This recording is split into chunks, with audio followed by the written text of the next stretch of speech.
children. And so we took a chance with our lives. We marched up the steps with this circle of soldiers with bayonets drawn. And walking up the steps that day was probably one of the biggest feelings I've ever had. That was from the 1980s PBS documentary film, Eyes on the Prize. Now, HBO is doing a remake or a continuation of this Eyes on the Prize, looking at the 1980s up and beyond. This is the Neoliberal Round podcast. You're my brother, you're my sister, so take me by the hand. Together we will work until the end. There's no foe that can defeat us when we're standing hand in hand. As long as there is love, we will stand.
The interview with David Fair regarding his part on the HBO documentary series Eyes on the Prize, which is a continuation or a remake, but a continuation of the PBS film.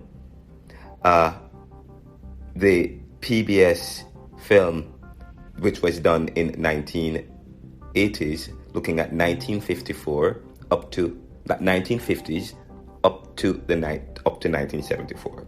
Now, the interview was so informative and powerful. We explored how the HIV/AIDS epidemic speak to the issue of race and inequality, as there were racism within the white gay community towards black gays, which didn't have any agency of such and lacked funds to get treatment or education about HIV/AIDS.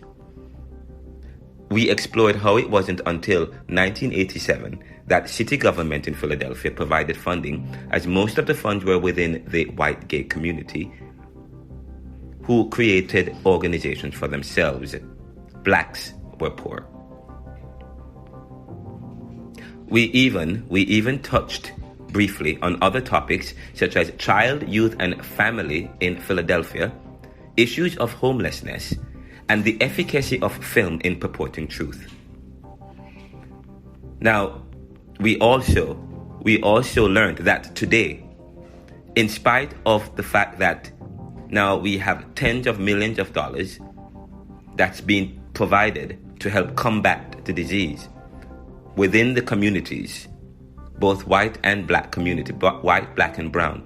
Today, 1 out of every 7 young black, or 1 out of every 7 young black and brown males are affected by the HIV/AIDS epidemic.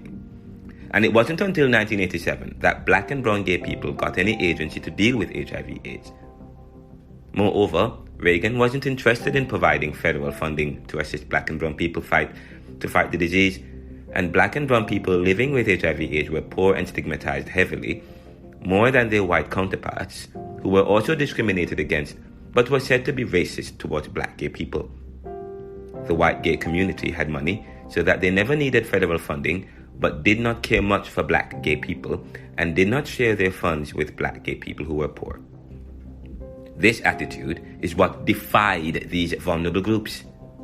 They were all subjugated and discriminated against, but weren't as united as they still practiced a form of racism and discrimination themselves.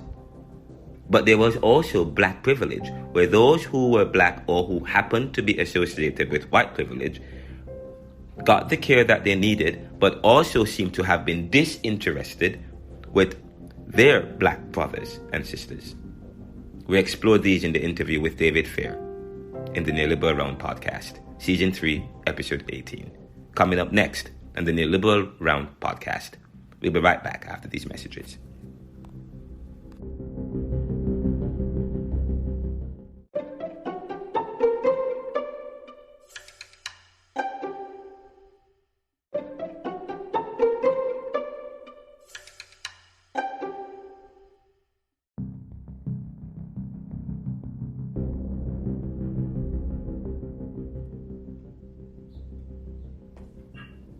David Fair. Finally. How are you? I am doing very, very well.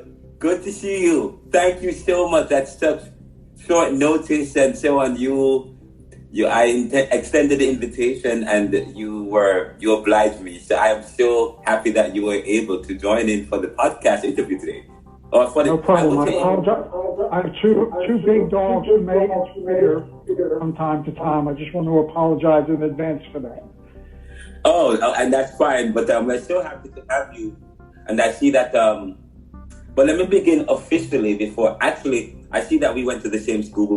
We both went to University of Pennsylvania. Yeah, and, little bit different periods, though. Yes.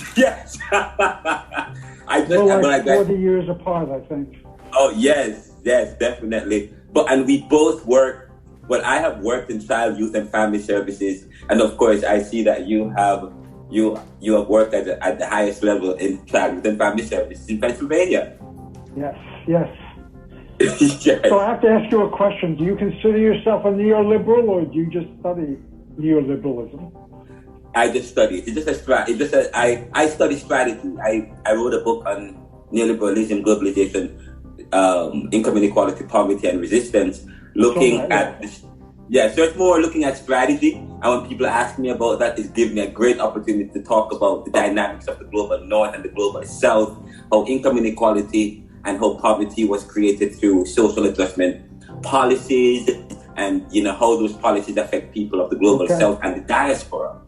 Yes, so it's just a strategy. Okay. Yes, definitely. Okay. So neoliberalism is not one of my favorite approaches to social issues, but yeah, but that was part of my thesis at Penn, and but now I'm looking at power, position, and status, and how power uses strategies that poses problems for progress. That's what that. And I'm all these minor issues you try to deal with. I don't understand. Yes. But I'm so happy to have you, man. And I follow you, just so you know. I read your stuff. So I saw that you were interviewed by HBO yesterday. But let me begin officially. Welcome to the Neoliberal Round podcast, everyone. I am Ronaldo McKenzie, and today we have with us Mr. David Fair, who recently said on LinkedIn in a posting on LinkedIn, "I'm humbled to have been interviewed by a TV crew from HBO for the third series of Eyes on the Prize, the award-winning documentary series telling the stories of the civil rights movement in the U.S. The first two series were broadcasted in the 80s and covered up to 1985, and the new series will be broadcasted next year, and he said they will pick up from there. So now, but before I ask you about the new series, which you may have probably seen it already, I'm not sure, but they're working on it, I presume. Yeah. But before I ask you, let me say welcome to the show, and I would love to learn a little bit about you. Welcome. Thank you. It's an honor to be with you. What would you like to know?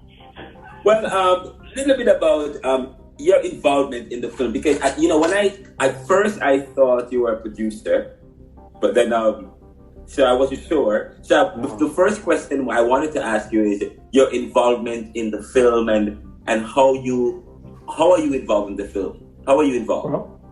Well, they're picking what HBO is doing with this new series is picking up where the previous series of Eyes on the Prize left off, which was 1985. And around that time, in the mid-1980s, was when the controversies around the AIDS epidemic were at their height. And in Philadelphia, unlike in other big cities like New York and San Francisco or even Miami, from the very beginning of the epidemic, the number of the people who were getting what at that time we didn't know what to call it, but what we would now call HIV disease, they were mostly gay white men, but there was a large number, a much higher percentage of people of color, especially African American people, who were being diagnosed with this disease in Philadelphia. And that led to a lot of controversy because in the mid-1980s, pretty much Reagan was president, and he didn't give a damn about AIDS. And so the only work that was really being done to help people with AIDS and to prevent the spread of AIDS was being done in the gay white community, which had the resources to be able to do that. Yes. In Philadelphia, those of us who were involved, at that time I was working for a predominantly black union called the Hospital Workers Union in Philadelphia, and so our members of the union, a lot of whom were gay people, were having resistance. We're putting up resistance to caring for people with AIDS because they didn't know whether they could catch the disease by emptying their trash can or transporting them to an operating room or whatever. And so early on, where I was sitting, I was one of the few white leaders of that union. I learned, being a gay white man myself, I knew a lot about AIDS, but I learned that there was a whole dynamic around how AIDS was playing out in the African American and Latino communities that the gay white community was ignorant of. And not only ignorant of, but really resistant to understanding, because of the fear that if we started talking about the AIDS crisis as affecting more than gay white men, then there would be fewer resources for gay people and more resources for the non-gay people who were not white. And even though most of the AIDS cases then and now in the black community are still among gay people. Anyway, there were major controversies around that at the time, and I was one of the loudest voices complaining about the racism, basically, of the white gay community and how it addressed AIDS, which I felt was my job because I was white. I've never believed that it's up to black people to solve the problem of racism. It's up to white people to solve the problem of racism. It's our problem. And that attracted a lot of attention. I got a lot of media attention, and somehow or another came to the attention of the HBO producers of this new series, who wanted to talk to me about what it was like at that time and to help them connect to people of color, especially who were involved in that advocacy in the mid-1980s and late 1980s. So that's how it all developed, that we got involved in this new video. Right, and I think, but you also, if I were to read you correctly, you said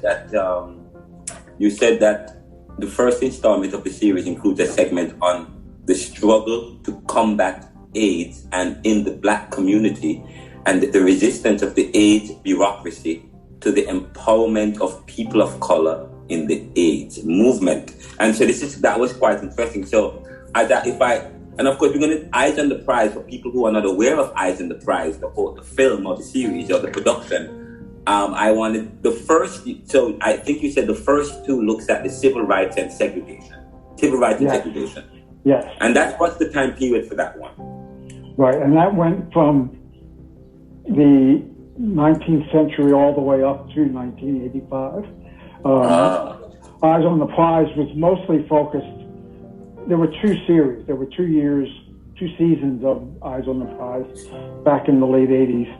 And the first series covered up till 1965 when the Civil Rights Act was passed by Congress. The second series went from 1965 to 1985 and talked a lot more about the Black Power movement, about the race riots that were happening, especially in the late 1960s. And they also talked about the fact that the civil rights movement became both less popular as well as less effective after the 1960s and early 1970s, because the power structure basically learned that it could continue to hide, in my opinion, this is just my opinion, it could continue to cloak racist activities and racist business practices and racist real estate practices and all that kind of stuff. You know, they could put it in a different context, whereas in the previous iteration of this stuff in the 60s and 50s, it was easy to make the distinction between fairness and not unfairness. By the 1970s, a conscious effort was being made by white politicians to feed into the grievance of white people who felt like black people were getting all of the benefits of government and didn't have to work for them. I mean, it was a classic racist kind of attitude. And that's what the second series of Eyes on the Prize focused on. I don't know exactly how they're handling the new series. All I know about is the segment that they were filming in Philadelphia over the last few days. But I imagine that it's not going to cover from 1985 to George Floyd. It'll probably cover from 1985 to maybe the early 2000s, because they only have 6 episodes, I think, and they have to get a lot in. Yes. Okay. And it's quite interesting that, one of the things that you just said, which I wanted to go back to, was, which is very important, the issue of racism of the white gay community as it relates to how that affected HIV, AIDS, and care towards African Americans. And when we think about discrimination and so on, and when we think about racism, usually people just think black and white. But here we are. You said white gay community. There was also within the gay community some level of racism, which may have. Okay, and I mean, I think I've always thought of the white gay community in Philadelphia as being like a small southern town. It was like it's changed a lot in the last 10 to 15 years, but back in the day, the only people of color you ever saw in gay community organizations or gay community events or the gay bars or other kinds of institutions in the gay community, the only people of color you saw were those who had white lovers. Yes. And they were not necessarily, and not all of them obviously, but they were not necessarily seeing themselves as activists for the black community because of the sexual preferences that they had. They also tended to be people of some means. You had people. The only, what struck me in the 80s as a gay activist was the only black people that the typical gay white man interacted with, besides those who happened to be well-off and have well-off black gay lovers, was young black gay people who were tussling who were prostituting themselves and were being patronized by white gay men. You know, Yes. in fact, we even had a situation that occurred in the 80s where we started a group called the Ehrman Center, which was a mental health center, created a group home for gay kids. And most of the gay kids that came into the group home were the ones who were homeless, and they were mostly African American. And the moment that program of the Ehrman Center was created, there was major pressure from the white gay community to close the Ehrman Center, because it was like, why are we spending our money on these young black kids? You know, there was just no recognition of how fundamentally racist the whole structure of the gay movement was in those days. I mean, that's changed a lot in the last 10 or 15 years, but and now the language at least has changed. I don't know that the racism has changed. We've gotten better, but the language has changed certainly, and the political correctness is a lot stronger today than it ever was back then. But that was a major struggle for those of us who and you know, I was working at a predominantly black union, so it mattered to me in a way it didn't necessarily matter to other white people. Because I belonged to a basically black community of healthcare workers, and that gave me a perspective I think that was different than the typical white person. And they're the ones who taught me that they weren't going to fix this problem for me. I had to go into the white gay community as a white gay man and try to solve this problem. Okay. And you know, and you said that the resistance of the AIDS bureaucracy. You said that the struggle to combat AIDS in the black community, and you talked about, and you mentioned this, the resistance of the AIDS bureaucracy to the empowerment of people of color. Now, so the question is, what do you mean by the resistance of the AIDS bureaucracy? What was the kind of the bureaucracy here? Well, the bureaucracy initially was really, the bureaucracy was originally organizations created in the white gay community to combat AIDS, because there was no government response. So I'm not talking about government agencies initially. We're talking about the fact that the white gay community was getting decimated by AIDS and created its own organizations to help other white gay people who had AIDS. And and there was no government money. I mean, today there's tens of millions of dollars being spent in Philadelphia to combat AIDS because government's involved. But before government was involved, all the money for services to combat AIDS had to come from gay people themselves. And that meant gay people who had the money to give, and that tended to be white gay people. And they created white gay organizations and created boards of directors of white gay organizations. And those white gay organizations had a predominantly white gay staff who understood the culture of the white gay community. The black gay community wasn't part of that community. The white gay community in Philadelphia was based in the Central City area, Center City, Philadelphia. And the black gay community was spread out throughout the black neighborhoods throughout the rest of the city. And they kept to themselves in the same way that gay white men kept to themselves. So when those of us, such as myself and a number of black activists, started organizing the black gay community around AIDS, that was very threatening to what I call, in that post, I called them the AIDS bureaucracy, because they were the only game in town. They were the only people doing anything about AIDS. You know, eventually, when government started to spend money on AIDS, we were able to direct some money to the minority organizations that were dealing with AIDS.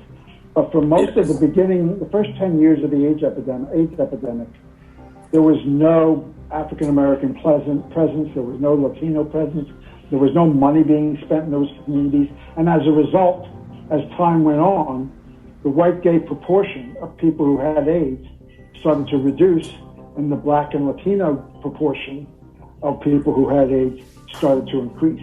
And the black and Latino community that was getting AIDS was not just gay people.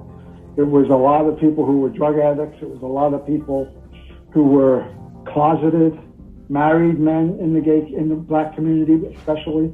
who were having sex on the side, Right. gay sex on the side, but who were in denial about it and weren't telling their wives about it. And so suddenly we had all these women getting infected with AIDS because their husbands have been cheating on them with other men. Yes. And spreading the disease to them. It was a much more complex epidemic in the Black and Latino community than it was. Plus the cultural resistance Yes. to homosexuality in the Black and Latino community was so much more severe. It was bad in the white community, but it was so much more severe in the Black and Latino community. And, interestingly enough, during the 1980s, a guy named Wilson Goode was mayor of Philadelphia. He was the first black mayor of Philadelphia. And my union was very close to him. We had helped elect him mayor of Philadelphia. Yes. So that and I had a great relationship with him, and a personal relationship with him. And so early on, I started harassing him. And I ran what was called Gay and Lesbian Friends of Wilson Goode to help him get elected 2 times. And so I harassed him unmercifully about the fact that city government wasn't doing anything about AIDS. And his response to me was the city was going bankrupt, which it was at the time, and that they didn't have the money to spend anything on AIDS. They needed to get the money from the federal government. And Ronald Reagan was president, and he was not spending a lot of money on AIDS. Reagan was in denial about AIDS, and his big priority was the drug war and the mass incarceration of African American people. So he wasn't worried about AIDS decimating communities within the black community. By 1987, things had gotten so bad in Philadelphia that he came to me and asked me if I would come into city government, leave the union, and come work for him in city government and create an AIDS office. And he gave me $9 million, what today would be $21 million. But at that time it was $9 million. He gave me $9 million to create an AIDS program overnight. And in 8 months, we created a whole new bureaucracy, multiracial bureaucracy, with real money from the government that wasn't controlled by the white gay community. And we stood up a number of new organizations. Vivaci, which was a black AIDS organization, Congreso de Latinos Unidos, Galay, other organizations, Unity Philadelphia. These were all organizations in communities of color who cared about AIDS. And we were able to invest money in those organizations to stand them up quickly. And most of those programs still exist today, whereas most of the white gay AIDS communities disappeared a long time ago. Wow, this is quite, and I'm in Philadelphia. I live in Philadelphia. I've been here for 13 years. And I understand the stigma that's associated with HIV/AIDS, in not just in Philadelphia, but almost all African American or black and brown cultures in Jamaica. I'm from Jamaica. It is severe. Not only are they dealing with the stigma associated with being a homosexual, but also the stigma associated with HIV/AIDS, and I think that's still a stigma, and that's still an issue in the Caribbean. But I wanted to ask you, so you are instrumental in the kind of the organization and the efforts that's being done in Philadelphia. It started from your vision and your work and your push in the 1987, because prior to that, government was not as involved. And so you helped to spearhead this. Yes, I helped. I mean, I don't want to sound like I did it all. There were plenty of other people involved. As you'll see when they do this video of Eyes on the Prize, there were a number of people that were interviewed. But I think when it came to the racial issues, I was one of the few white people, certainly, who was involved in that effort. And to be perfectly honest, I took advantage of my white privilege to be able to make things happen that other people couldn't make happen because they weren't white. And I think it was a good partnership that we should see more of in combating racism in the society. That is so true, and you hit the nail on the head. Talking about how can people use their privileges to bring about change. And recently I commented on Michael Moore, who said he's going to give up his threatened to give. Maybe he said it jokingly. He's going to give up his citizenship because of the overturning of Roe. And I responded to Mr. Moore. Actually, I responded to him and I said, "Well, you know what? I don't think you should give it up. You should use the power to help to create change. You know?" Right. Absolutely. It can get exhausting though, continuing to fight the same battles over and over again. Still to this day. Today, something like 70%. There's a lot fewer people who have AIDS today than there was back at the beginning. But 70% of those who have AIDS today are young black gay men. And there's only that's still high. It's very high. There's really only one organization in the city. It's called the Colors Organization, that is purposely the Colors. Colors, it's called Colors Organization. Okay. It goes back to it was started in the 90s, but they're the only people who are really doing AIDS education in the black gay community. There's because AIDS is no longer as big a deal as it was in the 80s and 90s. It's harder to get attention for AIDS. And a lot of these younger black gay men, especially the ones who are homeless, or who are addicted, or who are just very poor, are making it through the day by hustling, by selling their bodies. And that puts them at very high risk of HIV disease.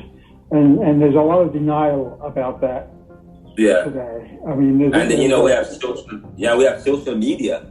We have social media now, which is creating even more opportunities for them to sell their bodies and to be absolutely. Okay. Now, and you said something that was very important earlier, which I just want to touch on. You said something. We can touch on it, but you talk about the proportion of people with HIV/AIDS, or in the 80s.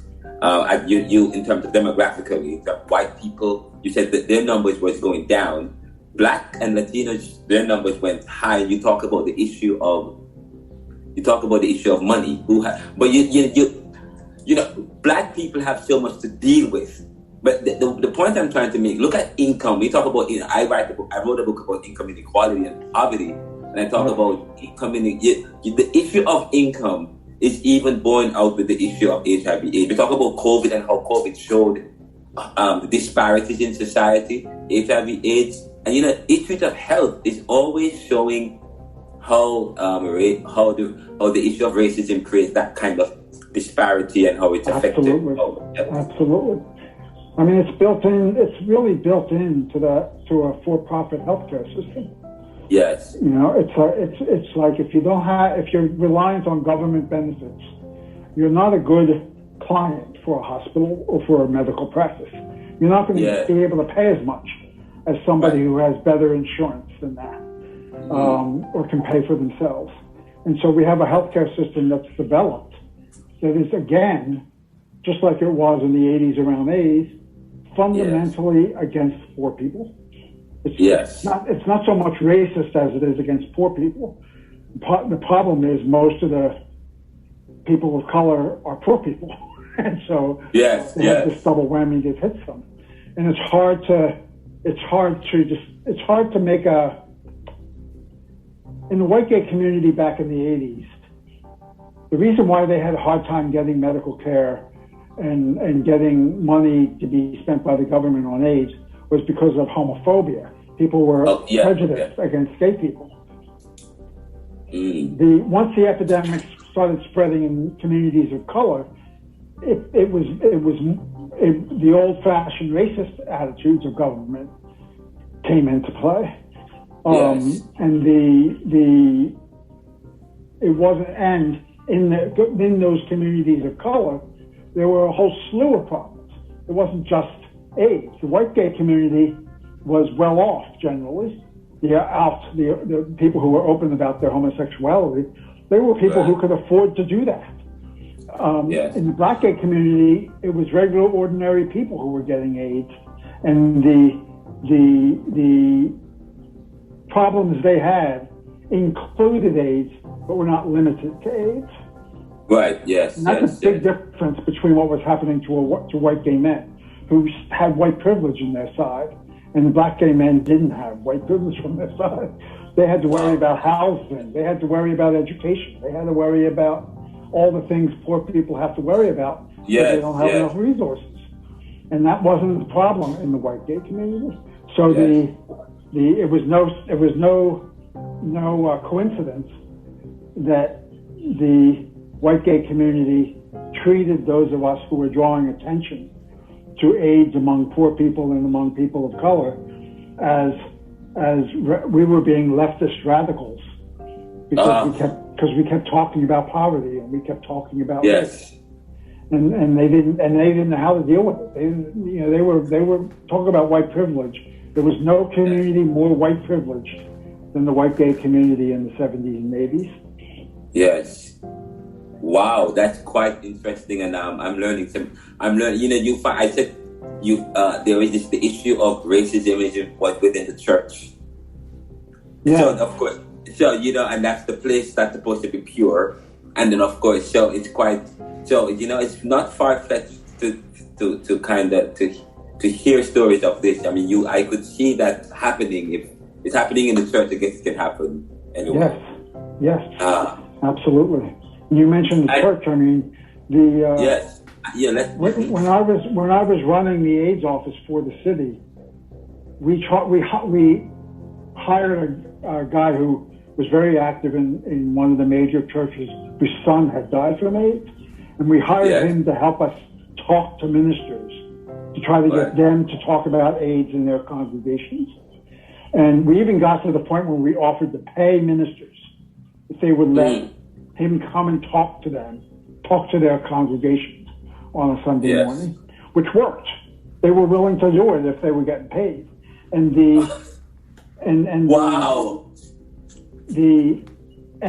what we found was there were basically two types of ministers: those who believed it was up to them to decide who was a good Christian, and those who believed it was up to Jesus to decide who was a good Christian. Right. Those who believed it was up to Jesus were willing to give the benefit of the doubt that maybe these gay people were okay. It wasn't up to them to judge. Yes. And we touched that nerve in the black church community in the late 80s and early 90s as well. And I used to be invited sometimes myself to talk to black congregations about what was going on with AIDS. And I would tell them at the beginning of my talk every time that they shouldn't be hearing this message from me because there were people in the congregation this morning who have HIV, and they need to speak up. They have to have the courage to speak up. Because you can deny what I'm saying, but what I'm telling you is my community of white gay men is dying right and left, and your community is dying right and left too, but you just don't know and you just don't care. And people were willing to hear it from me. I was surprised. They were willing to let me as a white gay man lecture them in a black church. I thought that was very interesting. Wow, it was, yes. And this is quite here we are in the 80s, 70s, 80s. You're working as I guess you were very young at the time. So they invited you to come in, and what were people saying at the time when they saw this young man coming in? How old were you at the time when you started this work? I was about 35. Okay. Yes. I think it was so weird that in some ways I was more acceptable. Yes. I mean, it helped that I was a friend of Wilson Good's, and he was the mayor of Philadelphia. And the black community was very proud that it had its first black mayor, and he had endorsed me. So that made me more acceptable. I was also very active and visible in the black community because of my work with the Hospital Workers Union, which was a very large, predominantly black union. So I had things going for me, I have to admit. But I think they also related to the passion I brought to it. I wasn't trashing them for being homophobic. I just said, I was saying to them, whether you like it or not, your sons mostly are going to die from this disease because you're not willing to help them stay alive. And it's like, should they die because they're gay? You know? And people would argue with me about those kinds of things and throw the Bible at me and all sorts of other stuff. But at the time, especially, I was much more arrogant than I am today. And so I think the fact that I put myself through it, that they respected the fact that I was willing to put myself as the only white man in the church and the only white gay man, certainly in the church, that I was willing to put myself in the midst of it. I think they were both thought that was very weird and didn't understand it, and were willing to respect that it took some courage to do that. Oh, wow. This is kind of, you said earlier that you got $9 million from the mayor at the time, and it's quite interesting that it wasn't until Philadelphia got a black mayor that they really got the funding and started doing some work in terms of tackling HIV/AIDS in the African American community. It's quite interesting. But where did they get the money? Did they get it from the feds or did they get it from the city? No, I've never known where he actually got the money from. Okay. The city literally was going bankrupt at the time. So I think his feeling was, we're already spending money we don't have. We might as well spend some money we don't have on something important. I honestly think that was his attitude. Yes. And fortunately, right around that time, it was 1990. I got that job in 1987 and kept it until 1990. In 1990, finally, when George H.W. Bush was president, they passed a law in Congress called the Ryan White Act, where they started spending federal money on AIDS. So it got a lot easier after that law was passed. Was that after Reagan? Was that after Reagan? That was after Reagan. After Reagan, yes. Yeah, it would never have happened when Reagan was governor. Yes. He just didn't care. He didn't even mention, until the end of his administration, he never even mentioned the word AIDS. Yes. Yes. He was too busy putting black people in jail. Yeah. Yes, he was. And, some time ago, I was reading a posting you did on LinkedIn, and you talked about housing in Philadelphia, and many young people are getting older now, and then they're becoming young adults. But housing is a sore issue, and poverty is a sore issue. That you see the rise in poverty and so on. And young people are prostituting themselves. We touched on this a little bit more as a way to. For them, the only way out is through having and doing it and unsafe practices. Exactly. I mean, I'm co-chair of an organization called Philly Homes for Youth, which is advocating on behalf of homeless young people in Philadelphia. There's our belief is that there are about 1,000 young people, meaning people under the age of 24 and under, who are homeless, literally homeless. They may not be on the street every night because they might be living couch to couch with friends that they have or whatever. Yeah. But the city is in total denial about homeless youth and spends a little bit of money. There are a couple of home shelters specifically for young people, but nothing like the need that we have. And our organization, Philly Home for Youth Coalition, asked the city, which got $42 million of COVID money, one-time COVID money from the city, from the federal government. Yeah. We asked them to spend 20% of that money on homeless youth because we believe 20% of the homeless population is young people. Yeah. And they said no. They're not willing to do that. Wow. And it's mostly because these are young, predominantly people of color again. A lot of LGBT people, a lot of LGBT youth are homeless because they're thrown out of their homes because they're LGBT. The city government sees nobody caring about these kids except for the few of us who are advocating for it. And so they think they can deny it and not do anything about it. and we're still fighting that battle. That's going to be a long battle, but we're going to eventually get through to them. And there's a new election for mayor next year, and we're already plotting and planning on how we're going to make homeless youth one of the major issues of that campaign.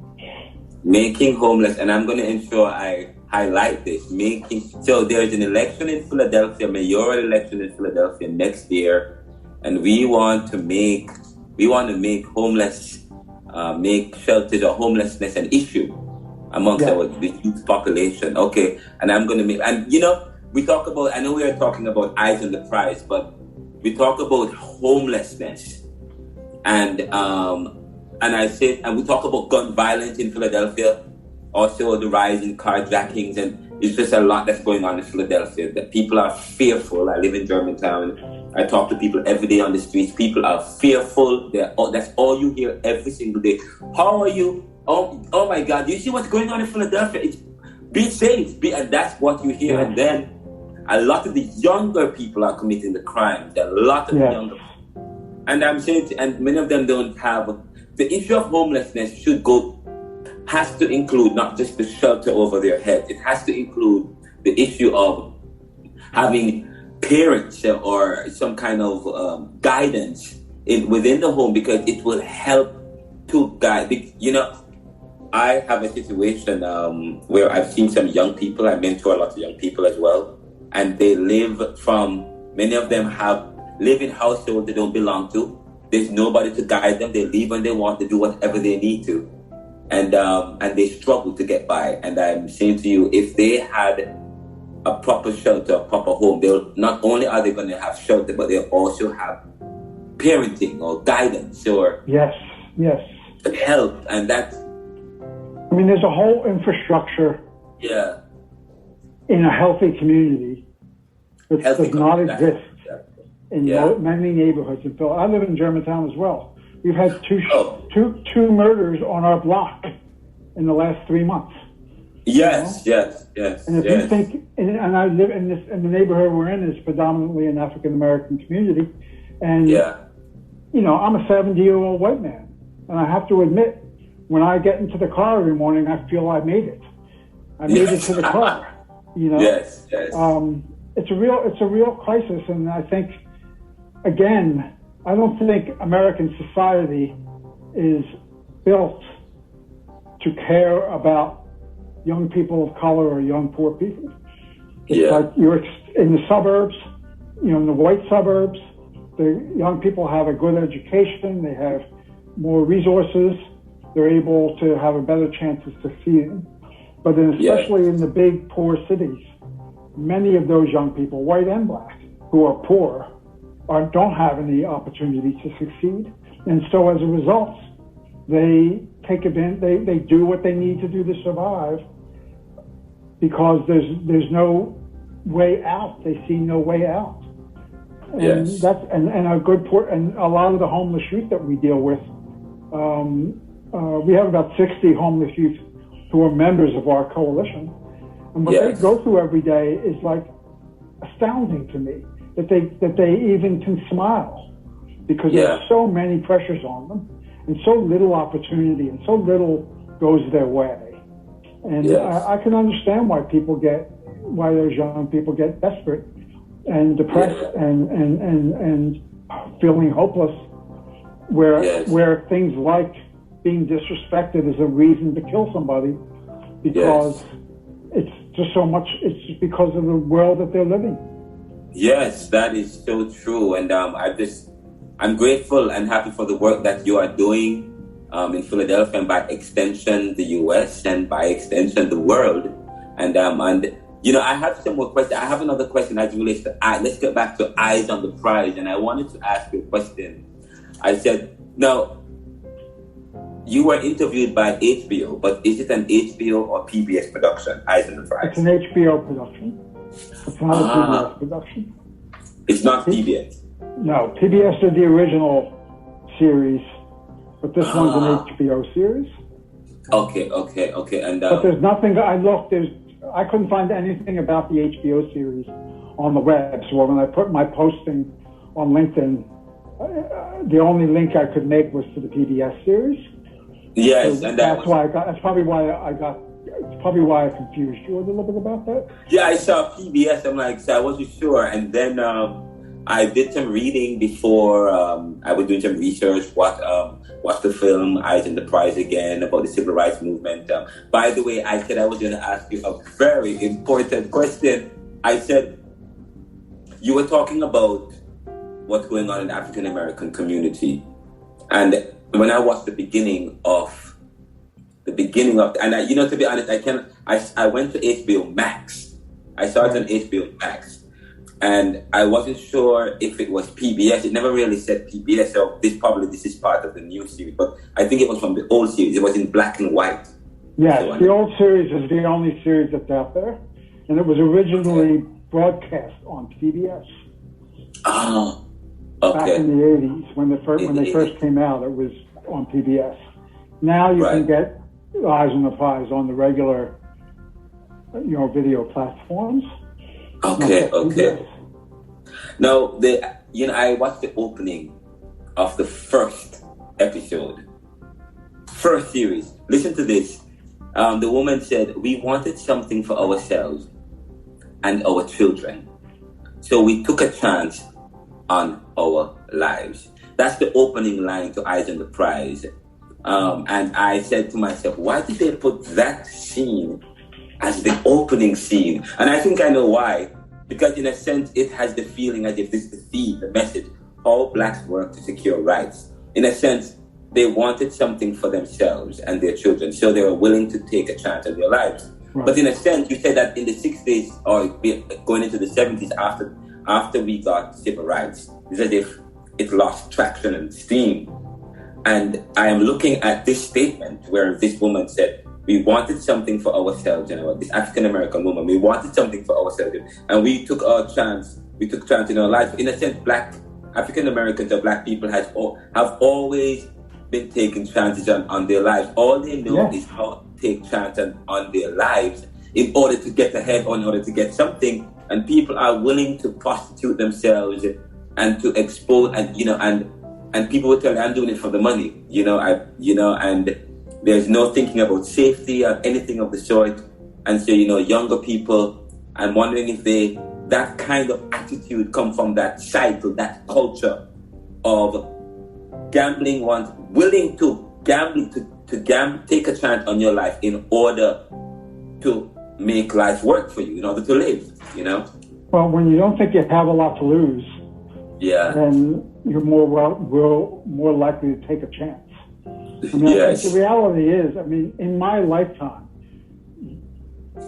there was a time in my youth where somebody like you could not have succeeded in the way that you've succeeded.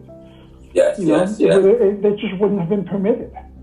Right. Or if it was permitted, you would be the unicorn. You would be the one person standing out. Right. There is a black middle class now. There's even a black upper middle class now. The black presence in the media is much greater than it used to be in Hollywood and all that kind of stuff. There's a lot of progress that has been made. That can't be doubted. But there's a lot of people being left behind as well. Yeah. And now the problem that younger black people and poor black people face is not only the racism of the white community, but the inability or the unwillingness of black people who have made it to take their side. It's like the whole pull yourself up by your bootstrap stuff. Everybody's supposed to have equal opportunity. And we're in denial about the fact that people don't, in fact, have equal opportunity. And that if everybody did have equal opportunity, you could justify a little bit more why we don't do something about poverty. It's like if it's your own fault for being poor, then that's one thing. But most poor people have no way out. And I think the larger middle class community, both black and white, is unwilling to accept that that's true. Yes. So I believe it's true. I work in the child welfare system now, and the child welfare system is another racist system. Something, in Philadelphia, about the black population of Philadelphia is about 45-50%. The number of kids in the child welfare system who are black is closer to 80%. Yeah. And their crime is being poor. That's the reason why the child welfare system takes them from those families, because they can't care for their kids. And it's not their fault they can't care for their kids. There's just not enough money. There's not enough jobs. There's not enough resources. There's not even enough government programs. And so I think there's a whole underclass. I mean, if you want to talk about Karl Marx and all that kind of stuff, he predicted there was going to be this underclass that society just threw away. And I think that part has come true. Wow, this is, I hopefully I get a chance to talk. You're in Germantown. Hopefully I get a chance, because I also want to talk to you about child welfare in Philadelphia, but that's for another topic, because child welfare is dear to my heart. I spent most of my time working I was a case manager. I worked at Bethana, a core case manager, and I worked at Bethana. Yeah, really? I worked at Bethana. I worked at Karen Hamilton. I worked as a IHIPS case manager in home protective services. I used to go, and the thing is, I was studying anthropology as well. So I love this job because you go into people's homes and their lives. You get to find out what is going on. And I also was an FGDM, family group decision making, and a YTC facilitator and coordinator. So I've worked at almost various levels. Yes. So that's why I said I follow you. I'm very familiar, and I would love, because I am concerned about child welfare. I have ideas that I would love to put to you. I spoke with a young man today, and I said he's about 24, and I said to him, I asked him this. I was at the tennis court, and I said, in Germantown by Albury, if you know where that is. I said, let me ask you a question, and you might know where that is, right? Yeah. I said to him, what is wrong with Philadelphia? And he said to me, a lot. The violence and the killings is just too, and he's 24. And then I said to him, okay, what is causing it? And he said, people are growing up angry. And a lot of people and he alluded to the foster care program and how people in these programs, they have these programs, but they are angry and they are taking out their anger on others. So I was very interested in the answer. So I said to him, why did you answer like that? Are you affected, or are you related or connected in any way to the foster care system why you could speak so powerfully? He said, yes. I can speak powerfully because my brother is from that particular, and he is angry all the time, and I love him a lot, but he's creating problems for people in our community. So I said, okay, but what can you do to solve the problem? And he stopped. He said, wow, I've never really thought beyond that point. And so I said, probably that's some of the discussions that we need to have. Okay, fine, let us have this. And then I started talking to him. He said, wow, because here's a young man who is concerned as well, but he doesn't know how to. And I used to do mentorship as well, and I was a guru on mentorship. I said to him, you may not be able to do big things, but in your own little community, you could encourage some of these young people. Some of them, talk with them, encourage them to invest in their lives. You don't have to give them money in a way, but let them know you're there, provide guidance, talk with them, and so on and so forth. Sometimes some of these young men, they need that. And he said, wow, that's true. I've never thought about that. And I said to him, I continued the conversation. He said, because we can also empower people in communities. And FGDM was about empowering the families, empowering people to be able to. But of course, it needed more strengthening. Okay, but it could start. But what do you have to any comments as it relates to foster care or child youth and family services, and how we can speak, how that speaks to the whole issue of what's going on with the epidemic or in Philadelphia? Well, that's another whole Yes, and you know what? conversation. We won't be able to touch that right now. I'll get to that another time. So we can talk, and I would love to sit down and talk with you over coffee at Germantown Espresso Bar or wherever you are.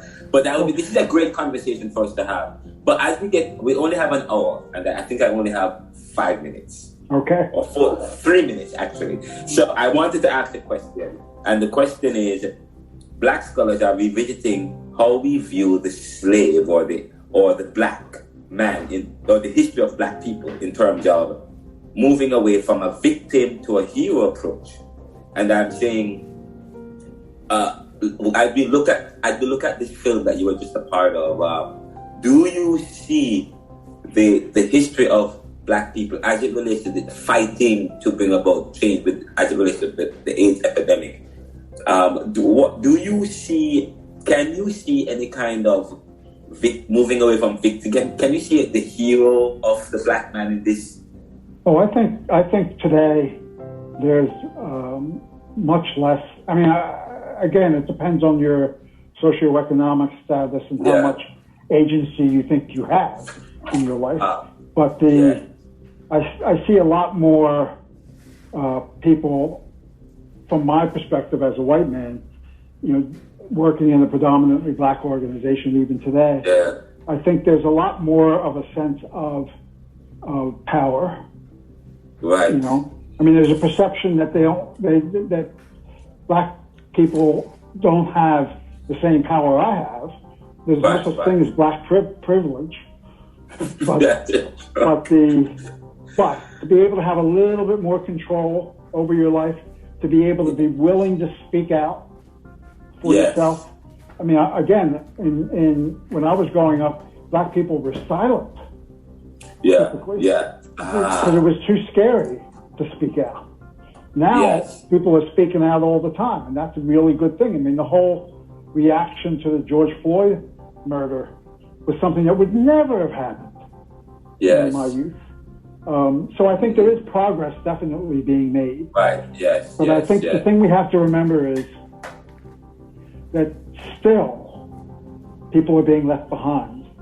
And they're not being left behind just by white people. They're being left behind by black people as well.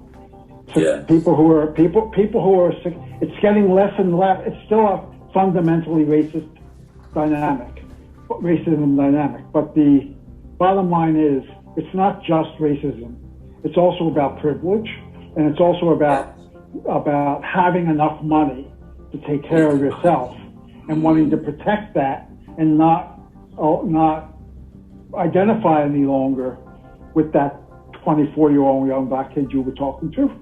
It's like that's a different world, and I don't want to be part of it. I think that's happening among white people and black people. That's just not a Yes. That is true. And I've always said that we have to abandon race because race is a pseudoscience. I've always said that. But because we are all one, because I believe in the unity, but of course we know that there is the issue of racial history in the past. But the final question, I was going in my book, Neoliberalism, part 2 of section 2, entitled Resistance, chapter 11 to 12 looks at cinema and globalization in terms of analyzing how effective a tool cinematic film is in creating change.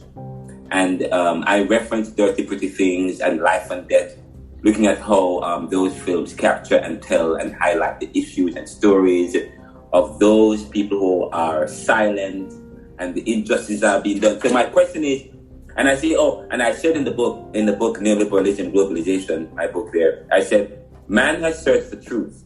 And according to Quandis Collison, film, art, and media have reflected this eternal search for truth.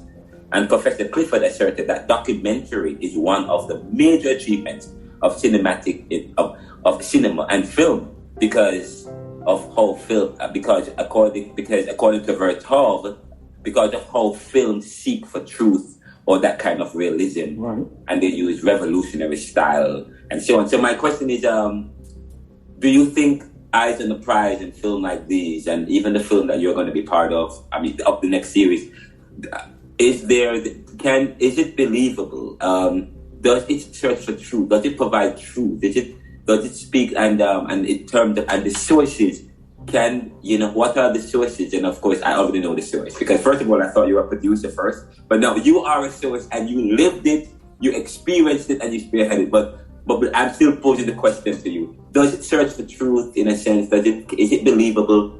And the sources. Now, what are its sources? Well, in terms of film and that stuff. I think especially for the younger generation, video is how they communicate with each other. And I think that can be very empowering. It can also be disempowering. I mean, people get hurt sometimes on TikTok and things like that. But the reality is, I think that the generations of African American people beyond that followed the generation that I grew up in were able to imagine success and self-efficacy and agency in a way that previous African American populations were not able to, and that's because they could see it in the media. They see a lot of unrealistic stuff in the media as well, and so you have a lot of these young people thinking they're going to be rich rap stars or something. It can go too far. But the it's a whole different world today.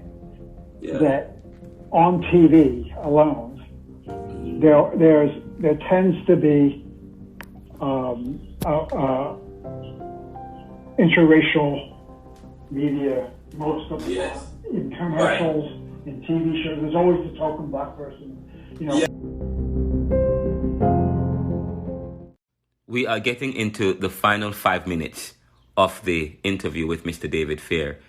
And as we get into the final 5 minutes of the interview, I asked him about the power of film, the power of media, looking at how media helps to bring about awareness. But not only does it help to bring about awareness, but it also helps to inspire. It also helps to motivate and to move one to action. And he is going to say in this final take, he says, there was a lot of activism on TV in the 1960s. And he said, and because of that, and as a result of that, I wanted to be an activist because I saw activism on TV and how I can fight for change. So he talks about that quite powerfully, and then we wrap up.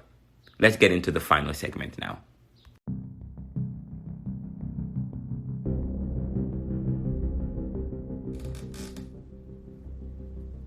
At least they're there, and they generally are successful, or they're as successful, at least as the white people who are in the show. Those kinds of images, I think, are critically important to give people a sense of hope that it really can happen. I think I grew up as an activist because in the 60s on television, there were activists. The news was covering all these activists, and I wanted to be one of them. And I believed it was possible to be one of them because I saw it on screen. And I think for young African-American people, especially young, poor African-American people, they can see potential way out by seeing what they see in the media. Of course, the media is also full, and the video games and everything else are also full of violence and of teaching people other things about what the possibilities are, and we have to combat that in some way. Wow, this is powerful. Thank you so much. And any final thoughts? My final thought is I thought you were crazy when you reached out to me on LinkedIn. This is just one of those crazy people who pops off all the time. I'm glad to know that you're not that. Oh no, definitely not. You're an actual intellectual. I kind of like that. Thank you. Yes, thank you so much. And as I wrap up, when we finish the interview, it should be available either tonight or tomorrow. And I also type everything that you say and publish it as an article. It should be available at neoliberal.com, RonaldoCMcKenzie.com. It will be available in my LinkedIn commentary. And but this is quite powerful. I love it. And I'm going to send you my direct number when we're finished with it, so that we can communicate definitely. And for those yes, and did I give you the final words? No, you didn't. And you have the final. Are you giving me the final word? Well, I'm going to probably close out by saying something. But okay, before I give you the final word, one more thing. Thank you for listening to this great interview and this amazing gentleman who has been very instrumental in helping to turn the tide in Philadelphia as it relates to the HIV/AIDS epidemic. And and not just that, he's also instrumental in working in developing child, youth, and family services and how we think about care. So that is amazing. And so we are happy. And just so you know, this show, the Neoliberal Round podcast, celebrates 1 year this week. This is our 71st show. And on Thursday, yes, we are 1 year. And thank you guys so much for listening to us. We are becoming, we are top ranked in Canada and the US, and we're growing.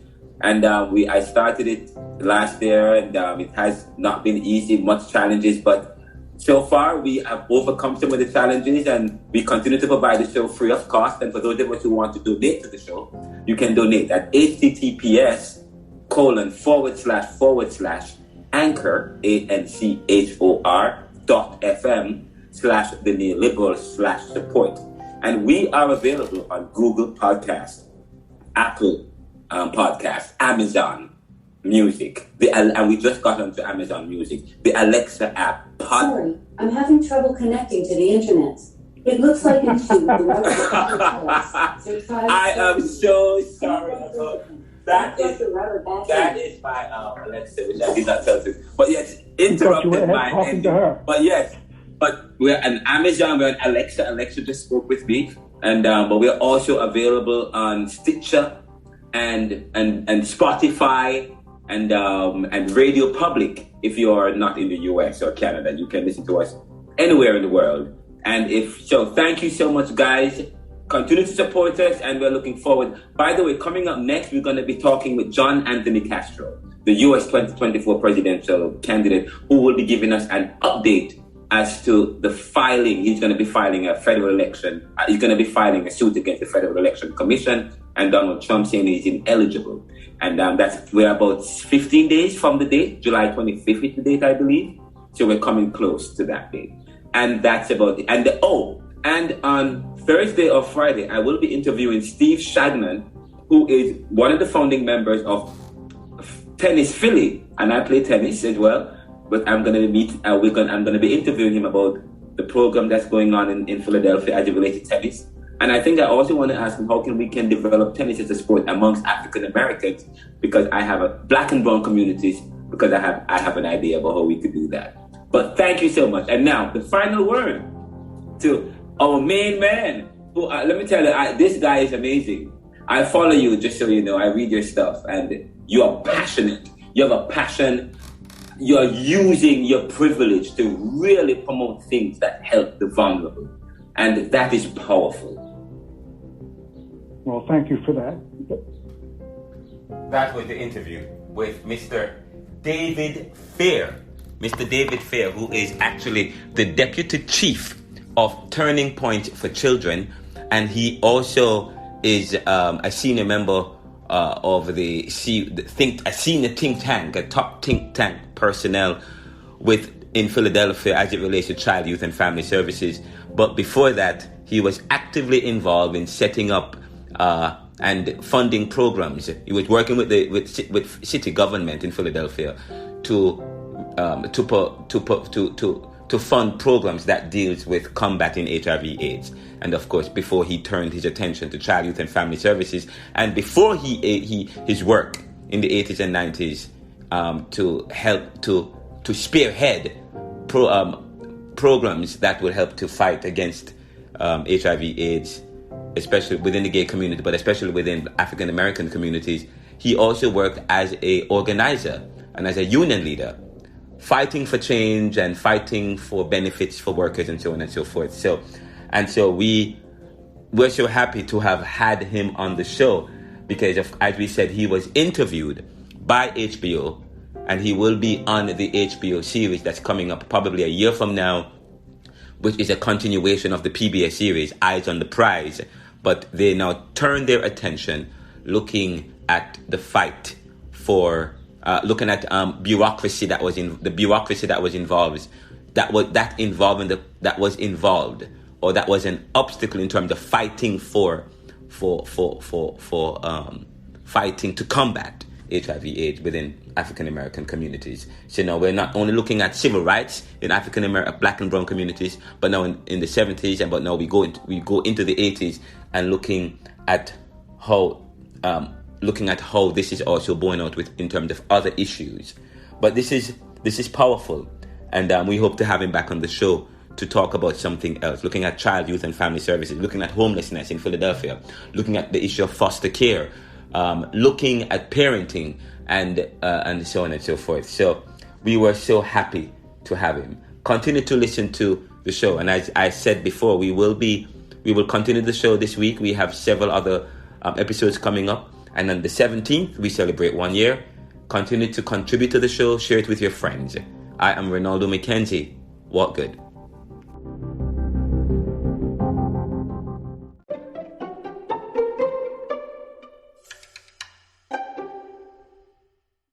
What a powerful interview. What an informative interview. Here is a white man from the 1980s who was at first a union leader, a civil rights activist working to bring about change. But then he turned his attention from organizing workers and to promote equity within the workplace to now fighting for black people as they struggle to provide for themselves. In the 80s, when we talk about what was going on in the 80s, how HIV and AIDS was ravishing gay people, but more so people who were poor. And the people who were poor were African Americans or Black and Latinos. So the issue of poverty was part of the reason, was one of the problems in the 80s as it relates to how people are able to combat the disease. And this is quite interesting, but he says in the interview, he uses his white privilege to enable him to bring about change and to fight for change and to positive change for those people and groups who were discriminated against. Quite powerful. And he said something he said the issue or the obstacle of caring for people, there was a racist dynamic, but it wasn't just a racial issue. But it had to do with issue of privilege as well. Because and I will get, and you'll get to that later, but he talked about the issue of privilege. And so I asked the question, is there anything such as black privilege? And he says, yes, there is such thing as black privilege. So it wasn't just a racial issue, but there was also an issue of privilege, and that stemmed from the issue of money. And there were a few black people probably who were maybe associated with white privilege, and and those who had access to money or to certain levels in society, they were not only were white gay people not as interested in looking out for black gays, the black gay community, because he will tell you that the white gay community developed an organization for themselves to combat HIV/AIDS, but they did not do so for black gay people who were struggling with the issue of HIV/AIDS, and we talked about that. And he says that they're having enough money to care for self was very important. Of course, we talk now. This particular film, for those of us who are just joining, for those of us who are unaware, this film, Eyes on the Prize, started some time ago. I believe it was in the 80s that PBS did a film looking at the civil rights movement, looking at desegregation and looking at the fight for civil rights. But then, the Eyes on the Prize looked at the 50s all the way up to 1974. But then HBO now takes the series, is now doing a remake of the series, or it's a continuation in a sense of the series. But now they're looking beyond beyond the civil rights and desegregation and so on and so forth. Now they're looking at beyond 1974 up to the 80s, looking at HIV/AIDS, the fight to combat HIV/AIDS in the African American communities, and this particular gentleman, who is Caucasian, will tell you that he had to put up a fight, because there are those who once you, he said this was quite powerful. He said, once you start to fight for poverty, when you start to fight for issues of injustice or against issues of injustice, you are labeled as a radical. But we talk about countervalence. That's a countervalence tactic of the system, of the status quo, of the neoliberal regime. A countervalence, a tactic, a strategy, okay, to define you as disruptive, to define you as radical, so as to take away from the very important message and from your very important fight for equality, for justice. But here is this Caucasian man who was labeled a rebel as he fought.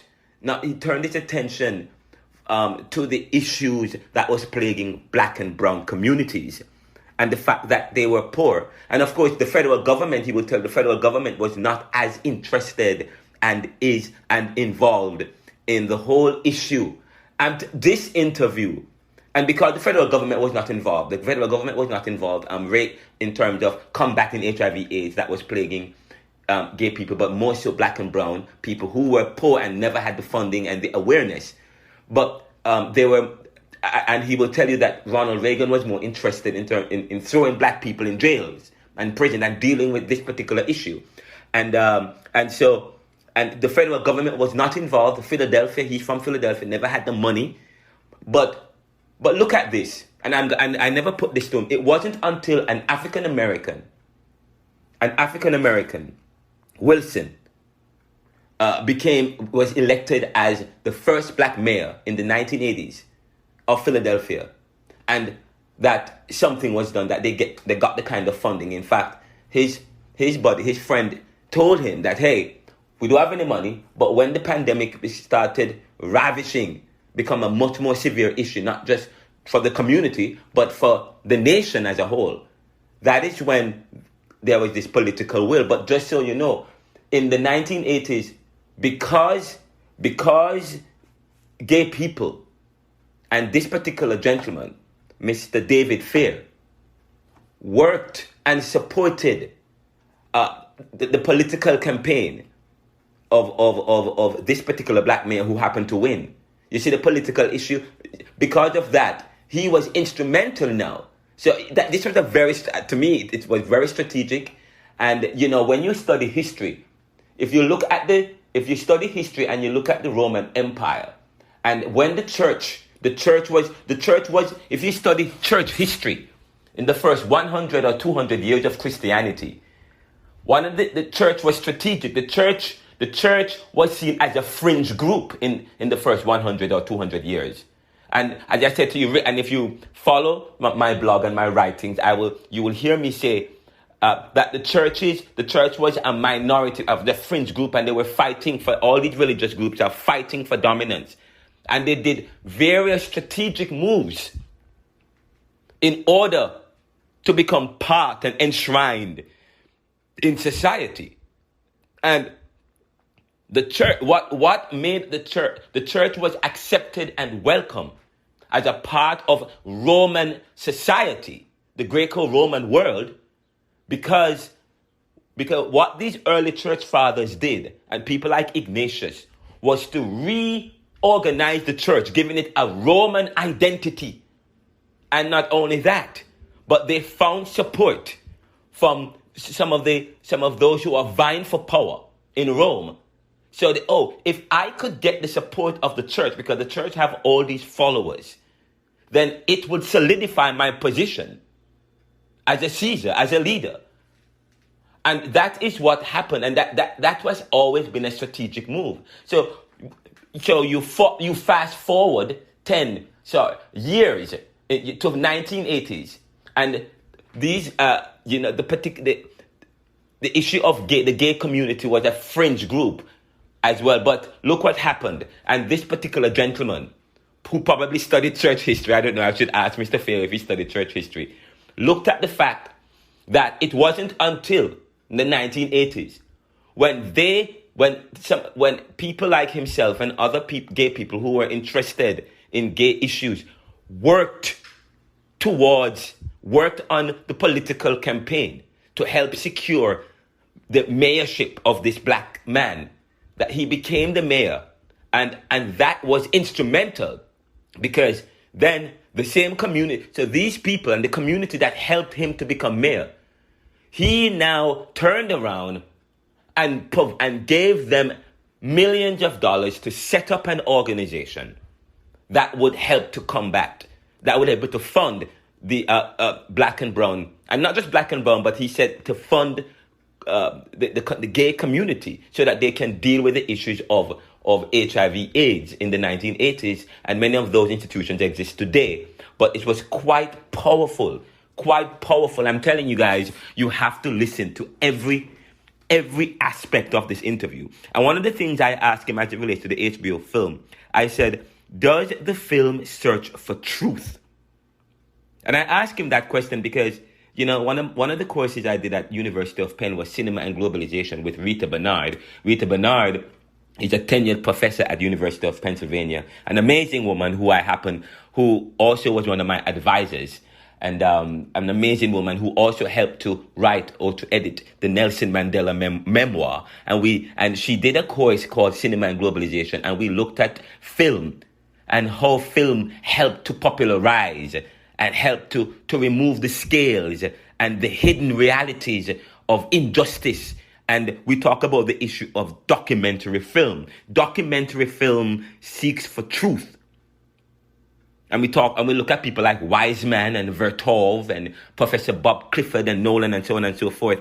And we looked at Quandis Collison and the movie Life and Death and so on and so forth, and Dirty Pretty Things and other movie that looks at the issues in a very graphic but interesting way. But we asked the question, we said documentary film seeks for truth. Does Eyes on the Prize, does it provide or purport historical truth and the issues surrounding discrimination, civil rights, and HIV/AIDS? Does it provide or purport historical truth? And of course, one of the ways you look at that, you look at the revolutionary filmmaking style. And we never got into the revolutionary filmmaking style. But one of the things that we look at, the PBS in the 1980s, they use a kind of style that was black and white. But then when PBS did the film, from looking at the 1950s up to 1974. But the HBO series, I probably use a different kind of film that was geared towards the time. But in terms, you have to also look at the sources. Who are the sources? And guess what? David Fair is a perfect source, because he lived it and was instrumental in organizing the fight. And so, guys, we touched on so many different issues. This is a powerful interview. This is a powerful episode. Okay, and you get more than you bargained for. I can't wait. So this coming up next is